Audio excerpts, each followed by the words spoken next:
Good morning. It's good to be in the house of the Lord. So if you would open up your Bibles to 2 Kings chapter 10. I'm going into chapter 11, planning on it.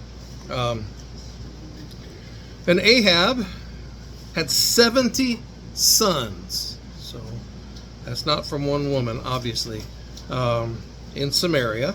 And Jehu wrote letters and sent to Samaria unto the rulers of Jezreel, to the elders, and to them that brought up Ahab's children, saying, now, remember who Jehu is? He's been anointed king.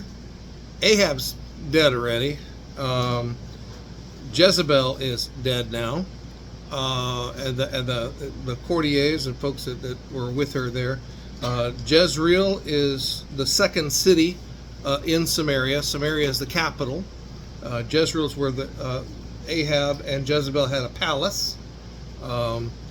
We've already seen the overturning. Jehu kills the son of Ahab and takes over. So Ahaziah is killed, who's the ruler over Judah. And so that's the setting now. Jehu is taking them out one by one. So Jehu sends letters all out to Samaria, who he's supposed to be ruling over, right? He sat down in the palace in Jezreel and ate dinner, and then went out. Then decided to take care of the carcass of Jezebel, but there wasn't much left of her to be found, as the prophecy was fulfilled. So he sent to Samaria unto the rulers of Jezreel, to the elders, and to them that brought up Ahab's 70 sons. So in the Middle East, also all the way through the Middle Ages, if there was a child to the former king, then they would be heir to the throne, right? Oldest first and on down. So these could be challengers to Jehu. Now Jehu's been told his task in life is to be used by God to wipe out Ahab's line, the rest of Ahab's line. And so he's diligently doing the dirty work, but he's going to enlist some help. God can use anybody. This guy's he's not a godly man, let's just say. He's listening to God. He's doing God's work, but he doesn't worship God, let's just say. So how can you do that? Well, a double-minded man is unstable in all his ways, James says, right? And so this man is not fully into God.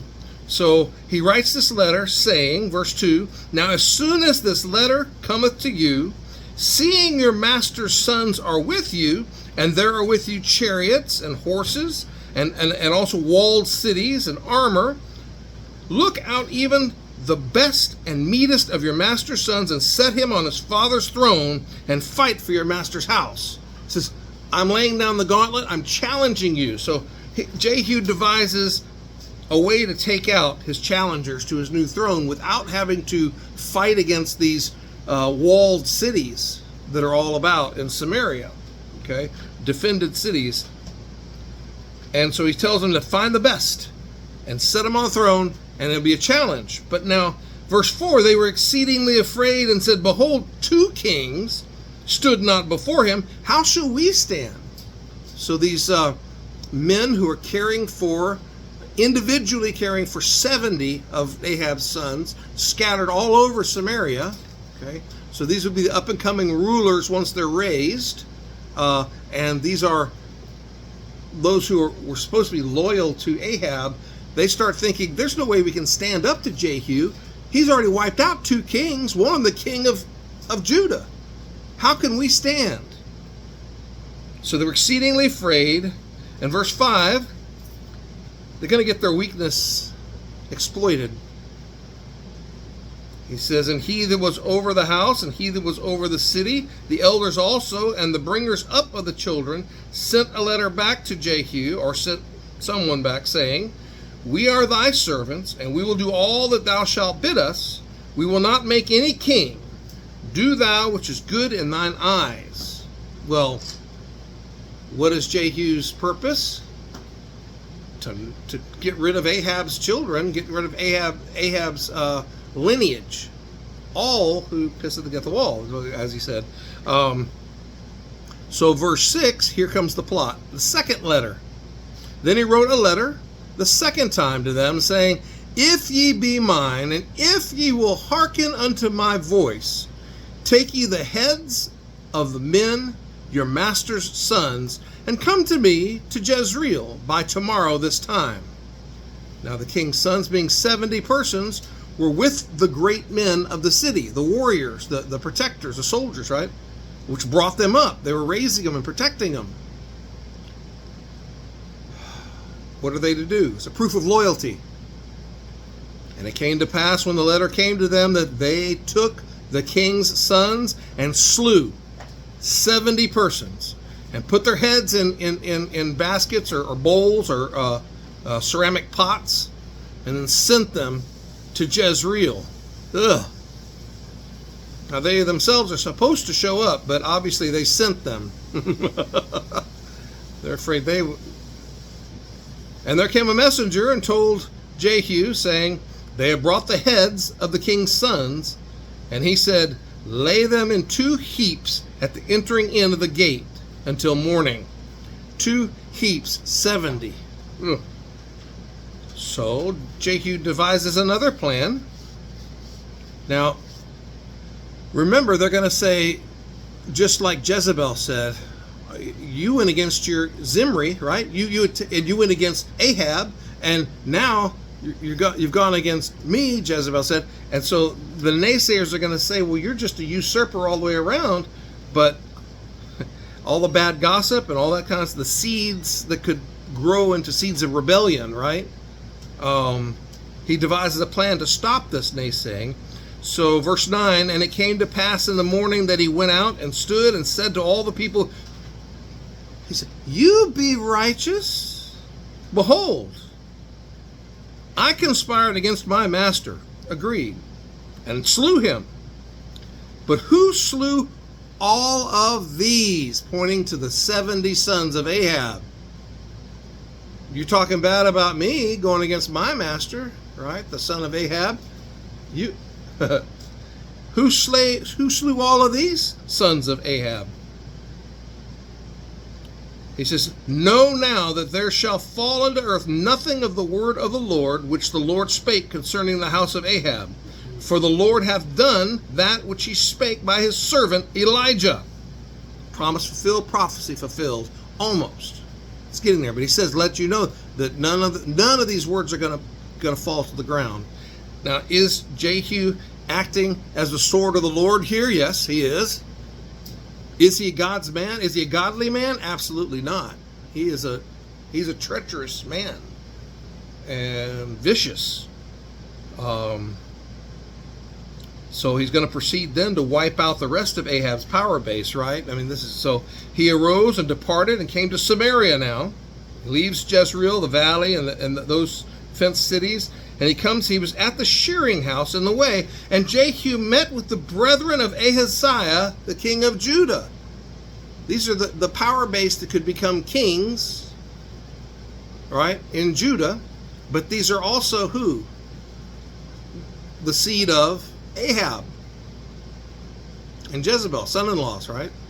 So, Ahaziah was a son-in-law, and then their mom is Queen Athaliah, right, who is the daughter of Omri, who is Ahab's father and Athaliah's father, so they're brother and sister. Also part of this thing that so God gives Jehu a little tidy gift from the Lord, Ahab's kin from Judah. Just happen. Is there such thing as coincidence? No. God sets this up. And so Jehu met with the brethren of Ahaziah, king of Judah, and said, Who are you? And they said, and they answered, We are the brethren of Ahaziah. We go down to salute the children of the king and the children of the queen, the 70. Uh-oh. They have no idea what just transpired. He could have said, well, there's there's 70 pots over there, 70 baskets you can go take a peek in. No. He said, take them alive. And so the soldiers, the men that were with him, took these men alive. And then they slew them at the pit of the shearing house. And how many were there? 42 men. Neither left he any of them. So archaeologically somewhere, I would not want to be the archaeologist on this one, but they find a cistern that's filled with 42 bodies. You'll know exactly what happened there because the Bible's going to tell you. And he says, and when he was departed, he lighted on Jehonadab, the son of Rechab, coming to meet him, and saluted him and said, is thine heart right as my heart is with thy heart? And Jehonadab answered, said, it is. Said, if it be, give me thine hand. So he gave him his hand, and he took him up into the chariot. And he's going to show off the things that he's done. He says, come. He said, come with me and see my zeal for the Lord. So they, I circle that, made him. Whether he was willing or not, you're up in the chariot, you're going with me, and check this ride, a wild ride in the chariot. Because Jehu does not drive nicely, he drives furiously. And when he came to Samaria, he slew all that remained unto Ahab in Samaria until he had destroyed him, according to the saying of the Lord, which he spake unto Elijah. So he finishes off in the northern territories. And Jehu gathered all the people together and said unto them, now he's going to devise another plan. And it sounds at first like Jehu is a Baal worshiper, okay? He's not. But listen to how this transpires. He says, and Jehu gathered all the people together and said unto them, Ahab served Baal a little, but Jehu shall serve him much. He says, now therefore call unto me all the prophets of Baal, all his servants, all his priests, let none be wanting, for I have a great sacrifice to do to Baal. And whosoever shall be wanting, he shall not live. If you don't come and you're a believer of Baal, and you don't come and worship at this great thing that I'm going to do, then I'm going to kill you because you didn't obey. But Jehu did it in subtlety. Here's your clue. To the intent that he might destroy the worshipers of Baal, wipe them out in Israel. That's a major thing. Remember, Baal is the one that Jezebel set up. She instilled, and they found, even in the palace in Samaria, as you walked in, to the right were the seats where they could sit and do judgment. Okay, where Jehoshaphat and Ahab sat one time, and to the left were set up Baal and Ashtaroth and all that worship. So you couldn't even get into the palace without going through that, seeing that.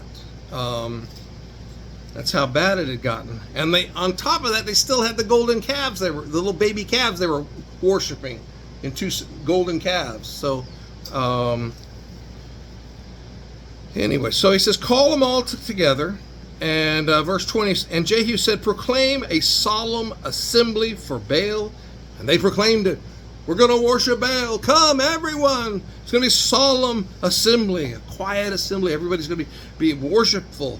And Jehu sent through all of Israel, and all the worshipers of Baal came, so that there was not a man left that came not. And they came into the house of Baal, this temple of Baal, and the house of Baal was full from one end unto another. And he said unto them that was over the vestry, the clothing, he said, bring forth vestment, robes, for all the worshipers of Baal. Just make sure they're singled out. Make sure that everyone can tell who they are. And he brought them forth vestments, robes to wear. What a great occasion. Solemn assembly. Food is going to be prepared for this. And Jehu went, and Jehonadab, the son of Rechab, into the house of Baal, and said unto the worshipers of Baal, search, make sure, and look out that there be none here with you that are servants of the Lord. So only worshipers of Baal are allowed here. Pretty slick. Goes, searches all throughout there, weeding out any that are not Baal worshipers. And when they went in to offer sacrifices and burnt offerings, Jehu appointed 80 men, 80 men, and said, if any of the men whom I have brought into your hands escape, he that letteth him go, his life shall be for the life of him. If you let one go, you die for that person that let escape. Pretty high order there. Verse 25, and it came to pass, as soon as he made an end of offering the burnt offering, that Jehu said to the guard and to the captains, go in and slay them. Right as they're getting ready to get to the eating part.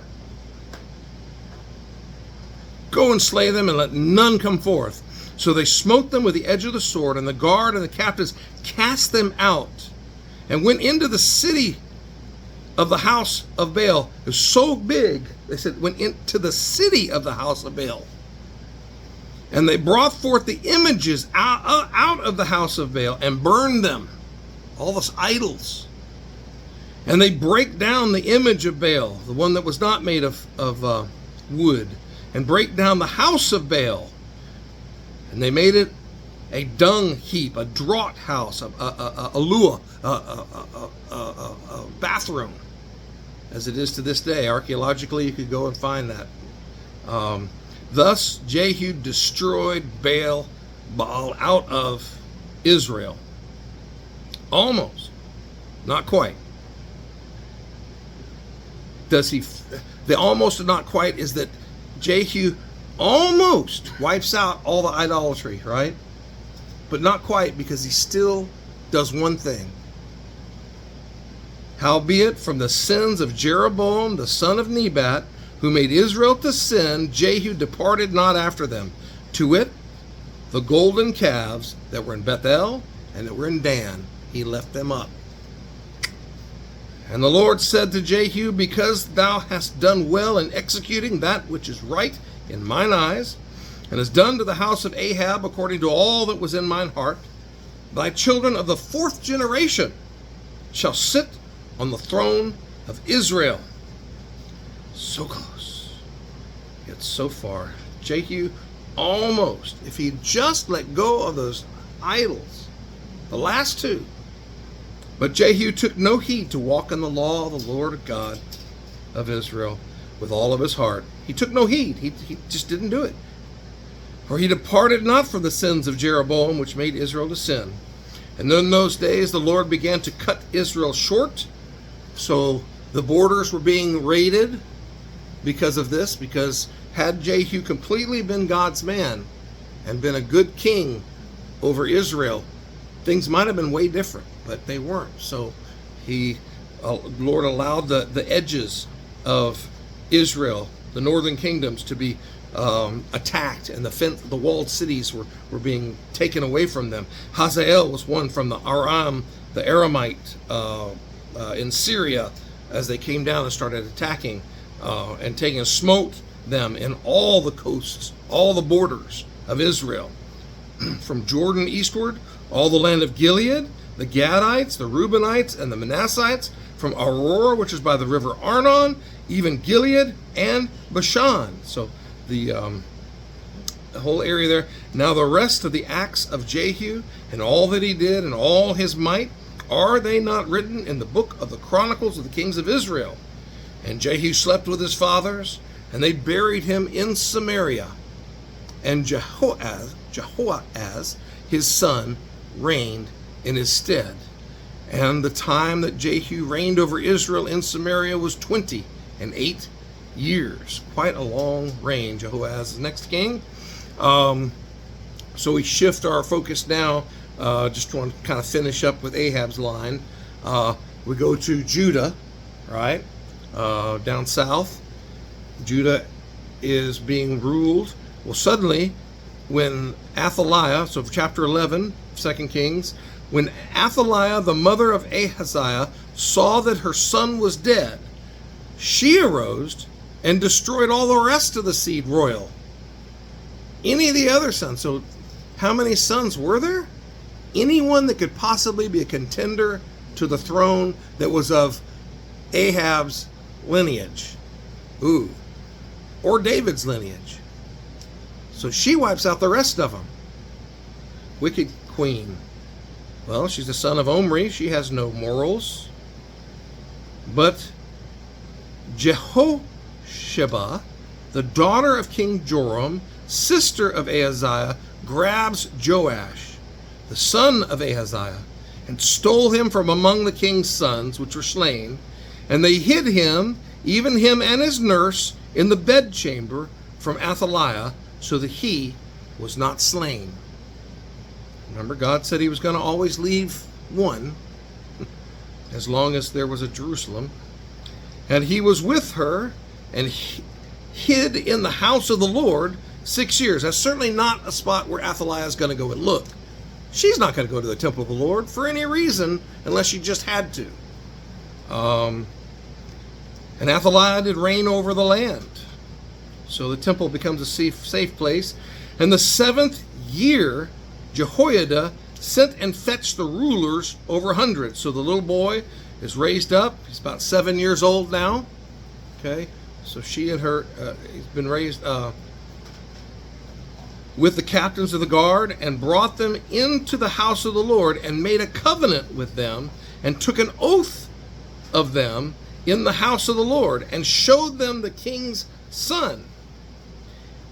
And he commanded them, saying, this is the thing that ye shall do. A third part of you that shall enter in on Sabbath shall be keepers of the watch of the king's house. They start setting up.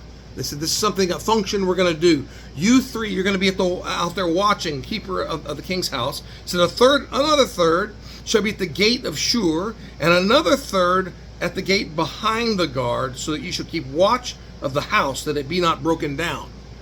So we don't want us to get attacked here in the temple. Okay, there's only it'd be hard for you to come in. They can watch these areas. He said, 2 parts of you that go forth on the Sabbath, even they shall keep the watch of the house of the Lord about the king. You're the king's personal bodyguard. And they're calling him king, right? This young man, Joash. And he said, they start planning the assassination of Athaliah. It says, you shall compass the king round about, every man with his weapons in his hand, and he that cometh within the ranges, let him be slain. And if he be with the king, and be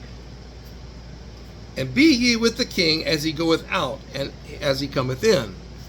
And the captains over the hundreds did according to all things that Jehoiada the priest commanded, and they took every man his men that were to come in on the Sabbath with them, that they should go out on the Sabbath, and came to Jehoiada the priest.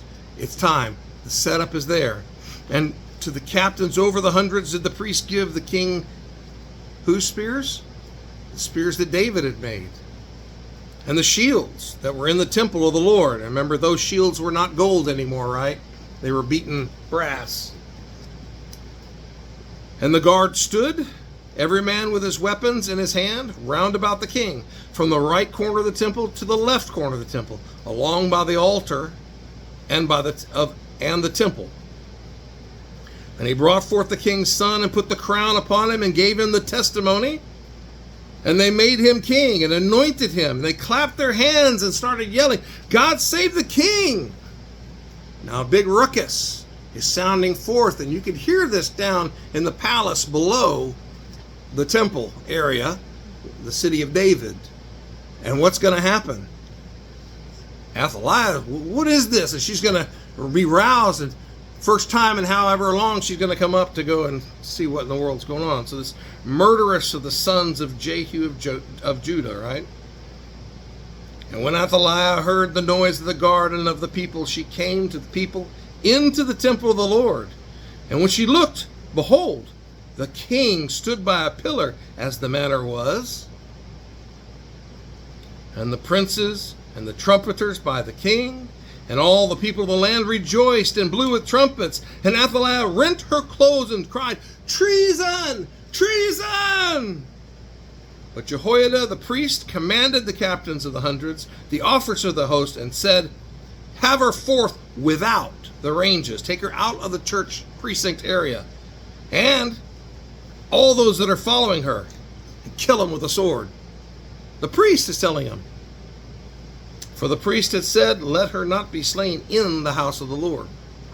And they laid hands on her, and she went by the way which the horses came into the king's house, and there was she slain. So archaeologically you could look, see where the horses came in and out to the king's house. That's where she was killed. The house that she stole, the house that she murdered to obtain and ruled for 7 years, there she is slain. And Jehoiada made a covenant between the Lord and the king and the people, that they should be the Lord's people, between the king also and the people. And all the people of the land went into the house of Baal, and they broke it down, and his altars and his images, and they brake they into pieces thoroughly, and slew Matan, the priest of Baal, before the altars. And the priests appointed officers over the house of the Lord to protect. So Baal is wiped out in Judah. Baal's been wiped out in Israel. And they took the rulers over the hundreds and the captains and of the guard and all the people of the land, and they brought down the king from the house of the Lord, and came by the way of the gate of the guard to the king's house. And he sat on the throne of the kings, to the area that where the kings would sit and do their ruling, their legislative work. And all the people of the land rejoiced, and the city was in quiet. They slew Athaliah with a sword beside the king's house there. And so he begins to rule at age 7. And they called Joash, what? Jehoash here, when he began to reign. So we have the wiping out there of the lineage of Ahab, with an exception, Jehoash, but he's David's lineage, so there's an exception. Dun dun dun, or is there? We'll see next week. God can use anybody, even the most vile, nasty person, but he would have had everything Joram would have had everything if he just worshiped God, but he wouldn't. He was just such a not nice person. And he still wanted to worship the idols, these golden calves, in place of God. That they weren't God. They don't speak. They don't talk. God spoke with him, and still yet, God commanded him, and he obeyed, and was working for God, and yet still did not obey. And he got the rewards, right, of that type of person. God promised him he had 4 generations of his lineage, but how fast are they going to go? Pretty fast, especially with the attackers coming. The Aramaic capital, the Aramaic armies are marching in, and they're taking over bit by bit by bit the land, and nicking it away as they go. So be someone who follows the Lord. Don't be someone who follows half-heartedly. Give your whole heart to God. Double-minded man is unstable in all his ways, as James says. You got to give your whole heart to him. And when you do, then God can give you the desires of your heart. He can give you wisdom if you ask, with nothing wavering, right? So that's where we're at. Let's pray. Father God, we thank you for this day.